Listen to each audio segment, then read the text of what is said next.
তো হাই বন্ধুরা, তোমরা সবাই কেমন আছো? আশা করি সবাই খুব ভালো আছো আর আমিও খুব ভালো আছি। তো আমার একটা নতুন ব্লগে তোমাদেরকে অনেক ভালোবাসা জানিয়ে আমি আমার আজকে এই ব্লগটা শুরু করছি।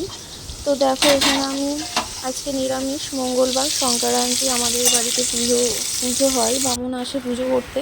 তো এখানে ঘি কলাটা ভেজে নিয়ে আমি বাঁধাকপির তরকারি করছিলাম। নিরামিষ, খুব সুন্দর হয়েছিল বাঁধাকপিটা।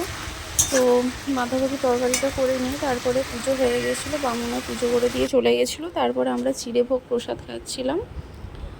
তো সব ফল দিয়ে, মিষ্টি, বাতাসা, দই, দুধ সব দিয়ে মেখে নিয়েছিলাম, তারপরে খাচ্ছিলাম আমি আর আমার বর। তারপরে দেখো, দুপুরের ভাত নিয়ে চলে এসেছি, ঘি করলা ভাজা, কুমড়ো ভাতে আর বাঁধাকপির তরকারি। এটাই হচ্ছে আজকের আমাদের মেনু দুপুরের।